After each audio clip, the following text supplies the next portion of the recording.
Vamos lá, pessoal. Então, essa é a nossa primeira aula sobre o diencéfalo, sobre as estruturas diencefálicas.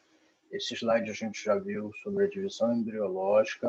A gente dividia o que daria, né, lá no embrião, o que vai dar ao cérebro no indivíduo adulto, em duas regiões, uma que a gente chama de telencéfalo, outra que a gente chama de diencéfalo. São aquelas duas dilatações, duas das 5 dilatações mais craniais do tubo neural. E aí, no indivíduo adulto, o cérebro a gente pode dividir em estruturas diencefálicas e estruturas telencefálicas. Essas duas primeiras aulas, então, sobre o cérebro, a gente vai estar falando das estruturas diencefálicas. Então, aqui o cérebro dividido em azul com as estruturas telencefálicas, é obviamente a maior porção, a maior parte, a mais evoluída, vamos dizer assim, e em amarelo as estruturas diencefálicas ou diencéfalo, é essa porção que fica mais central e mais inferior morfologicamente no cérebro. Tá? O diencéfalo a gente ainda vai dividir em 4 regiões ou 4 estruturas distintas com nomes parecidos. Tá? Uma delas é o tálamo, a outra é o hipotálamo, a outra é o epitálamo e a outra o subtálamo. Tá? Não confundir com esses nomes que são parecidos. Voltando esse slide um pouquinho, né? A gente já falou disso no começo da disciplina, e caracterizamos aí os ventrículos como aqueles espaços comunicantes, né? Então com ligação entre si, que ficam no interior do encéfalo. E mostramos que no interior do cérebro a gente tinha 2 ventrículos laterais grandes e um terceiro ventrículo aqui no meio, na região mais inferior. Por que a gente está falando disso? Porque se esses ventrículos correspondem à porção interna do tubo neural que se dilatou, esses 2 ventrículos laterais vão estar imersos, vão estar envolvidos por estruturas telencefálicas. E, mais bem caracterizado, o terceiro ventrículo vai estar envolvido por estruturas diencefálicas. Então, é fácil a gente localizar, com base nos ventrículos, as estruturas do diencéfalo. Elas são aquelas estruturas que estão envolvendo o terceiro ventrículo, principalmente lateralmente, né, ao lado do terceiro ventrículo, inferiormente ao terceiro ventrículo e posteriormente ao terceiro ventrículo, a gente vai ter as estruturas diencefálicas. Então, se eu fizer um corte aqui nessa imagem, a gente está vendo, retirou todo o tecido nervoso, está vendo só os ventrículos, né? Então, se a gente imaginar que aqui tem um cérebro, um céfalo inteiro, né? E a gente corta ele no plano sagital mediano, a gente vai acabar abrindo o terceiro ventrículo, já que ele está localizado no plano sagital mediano. É o que essa imagem mostra aqui, o terceiro ventrículo aberto, né? E a gente vê aqui mais ou menos as regiões do tálamo, do subtálamo, que fica logo abaixo do tálamo, do hipotálamo, que fica abaixo e um pouquinho mais à frente do tálamo, e do epitálamo, que fica posterior ao terceiro ventrículo, ou posterior ao tálamo. Tá? Então, nessa primeira aula, a gente vai falar sobre o tálamo, o subtálamo e o epitálamo, são as estruturas que a gente tem menos a falar. Né? E na segunda aula a gente fala sobre o hipotálamo e hipófise associada a ele, que são estruturas com mais informações aí interessantes. Então, primeiro, para a gente falar sobre o tálamo, a gente já mencionou onde é que ele fica na parede lateral do terceiro ventrículo. Então, é uma estrutura par, a gente vai ter 2 tálamos, um tálamo do lado direito e um tálamo do lado esquerdo. É uma estrutura par, o aspecto dela é ovoide, ela é mais ou menos circular ou ovalada, né? Uma estrutura que faz parte do diencéfalo, obviamente, e a gente está vendo uma imagem que a gente já viu quando estudou o tronco encefálico, estamos vendo o bulbo, a ponte, o mesencéfalo. Acima do mesencéfalo aqui a gente tem essa estrutura ovalada aqui, que corresponde ao tálamo, de um lado e de outro. Acima aqui a gente já tem estruturas que são parte do telencéfalo. Então, essa linha azul está demarcando aqui divisões importantes aí, né, do diencéfalo, do telencéfalo e do tronco encefálico e da medula. Tá? Essa estrutura ovalada aqui dissecada digitalmente, a gente pode mencionar que ele é formado essencialmente por substância cinzenta, né, e essa substância cinzenta está dividida em 3 regiões, regiões anterior, região lateral e região medial, por uma lâmina de substância branca, mais interna, que a gente chama então de lâmina medular interna. Essa lâmina medular interna tem um formato como se fosse um Y. Tá? Então, se a gente olhar de cima o tálamo, essa lâmina medular tem um formato de Y, só que esse Y é tridimensional, então seria melhor exemplificado como 2 folhas de papel, que nessa região anterior estão separadas e na região média para posterior estão unidas. Tá? Então, formam aqui uma região que a gente chama de região anterior, uma região que a gente chama de região medial e uma região que a gente chama de região lateral. Tá? Nessas 3 regiões, o que a gente vai ter é a presença de vários núcleos de substância cinzenta. Tá? Então, a gente já definiu o que são núcleos e a gente vai ter aqui o tálamo composto por vários núcleos. Esses núcleos têm nomes, as funções deles ainda não são totalmente esclarecidas, de vários deles, alguns já são, ou já têm teorias bastante definidas. Né? Então, tem aqui núcleo ventral, posterolateral, núcleo ventral lateral, núcleo ventral anterior, núcleo reticular, núcleo anterior, núcleo dorso medial, e aí vai. Esses nomes não são tão interessantes para a gente. Dos que são mais importantes aí, eu destacaria o pulvinar, é a região mais posterior do tálamo, os corpos geniculados, lateral e medial. Tá? Além disso, a gente tem alguns núcleos pequenos que ficam dentro, né, imersos na lâmina medular interna. Então, a gente chama eles de núcleos intralaminares, ou um outro núcleo que a gente tem aqui, que é centro-medial. Tá? Esses nomes não são importantes para a gente, mas eu queria que vocês lembrassem como é a formação do tálamo. Ele, então, é disposto em vários núcleos, separados em 3 regiões por uma lâmina medular interna. Aqui, para a gente ver de novo a localização do tálamo, né? Aqui é terceiro ventrículo aberto. Então, a gente tem um tálamo à direita, um tálamo à esquerda. Aqui uma dissecção numa visão superior, onde a gente vê de um lado aqui ó, o tálamo bem dissecado, cortado aqui, né? Mas essa região talâmica. Do outro lado, ele também foi dissecado e cortado, deixando menos tecido aqui. Só para a gente localizar ele. O que é importante do ponto de vista funcional? A gente lembrar que o tálamo é a passagem, então a porta de entrada para o córtex cerebral. Então, todas as informações que vão para o córtex cerebral, visão, gustação, audição, informações somatosensoriais que vêm do epidêmio, elas, quando vão para o córtex cerebral, ou seja, todas as informações que a gente ganha consciência delas, né, elas passam e fazem sinapse com neurônios talâmicos e de lá vão para o córtex cerebral.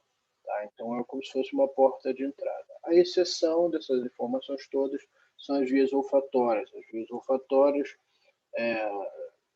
passam direto para o telencéfalo, direto para o córtex, sem passar pelo tálamo. Mais do que uma porta de entrada, o que se entende é que o tálamo modifica essas informações, ele filtra essas informações para que elas possam ser percebidas de forma inteligente, para que elas possam ser entendidas pelo córtex cerebral.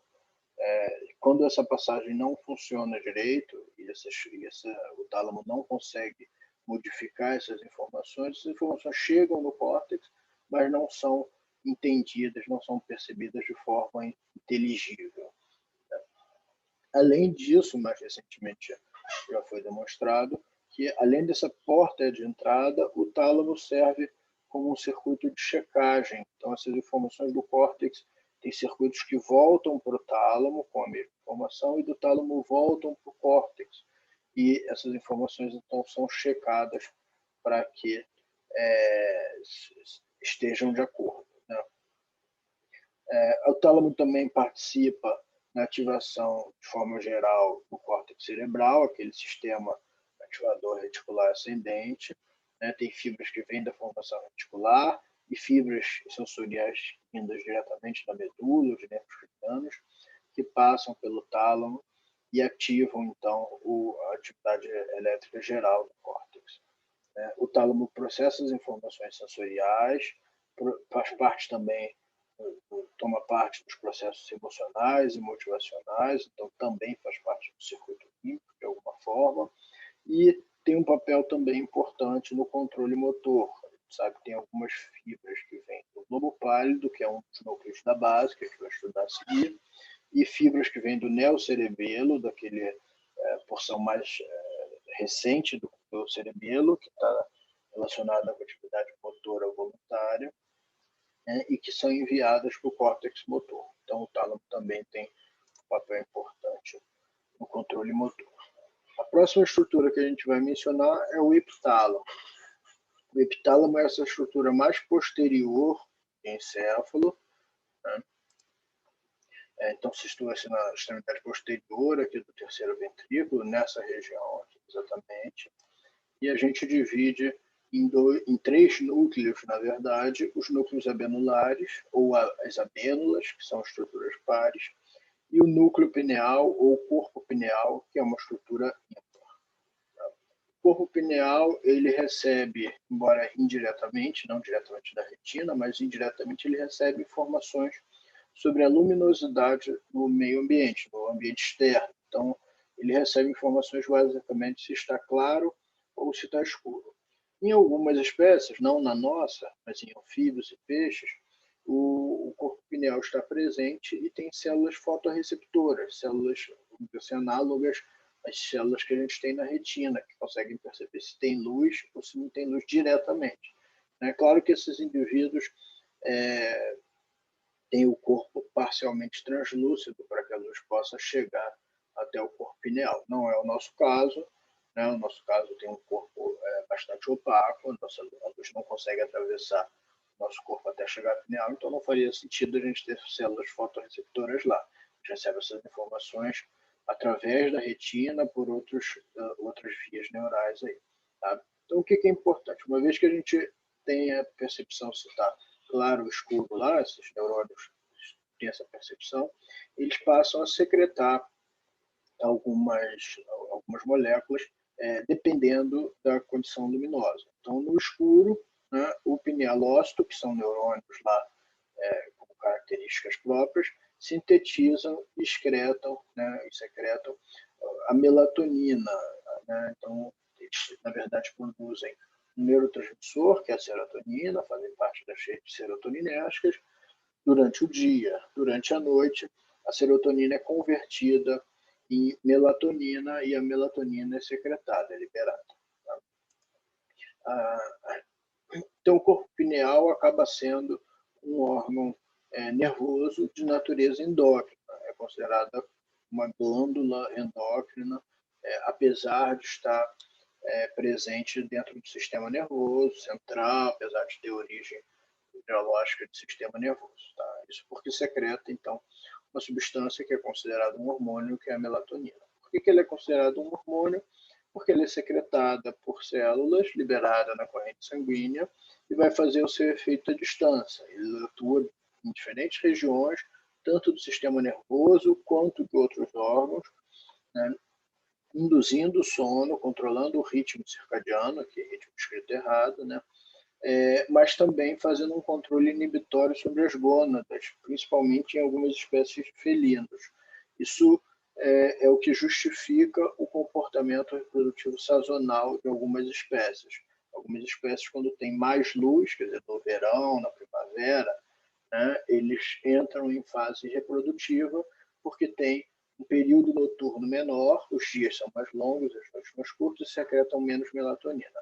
No inverno, o inverso acontece e existe, então, mais secreção de melatonina e um controle, uma inibição do ciclo reprodutivo. Isso determina esse comportamento sazonal. As abênulas ou núcleos abenulares são estruturas pares que têm funções pouco conhecidas. Né? O que a gente tem para falar das abênulas é que tem conexões com a área septal e com o hipotálamo, são duas estruturas que de alguma forma participam do sistema límbico. Então a gente acredita que as abênulas também fazem parte de alguma forma do sistema límbico, também são estruturas que devam ser consideradas estruturas líquidas. Além disso, as amênulas têm conexões com a formação reticular e induzem a supressão da movimentação, principalmente em algumas espécies que têm aquele estado de catatonia, então supressão total da movimentação mais acentuada. Na espécie humana isso também acontece, mas é bem mais raro. Isso seria induzido por forte ativação dos núcleos amenulares. Então, fica evidenciado assim, que ela também participa de alguma forma do controle motor.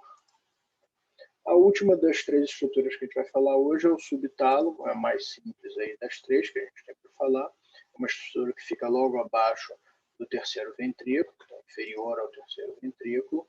Fica localizada, então, entre o hipotálamo e o mesencéfalo. Vamos voltar nesse slide aqui para mostrar o mesencéfalo e o hipotálamo nessa região. Então, entre o mesencéfalo e o hipotálamo, a gente tem aqui o subtálamo. Ali a gente tem feixes de fibras e alguns grupamentos neuronais, quer dizer, alguns núcleos ainda não muito bem identificados.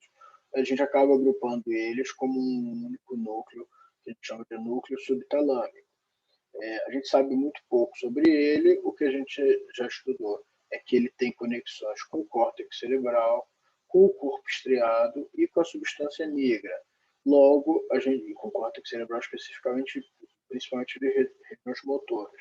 Logo, o que a gente especula, né, é que o núcleo subtalâmico está envolvido com controle motor também, né, e com coordenação de comportamento e cognição também estão envolvidos com o sistema límbico.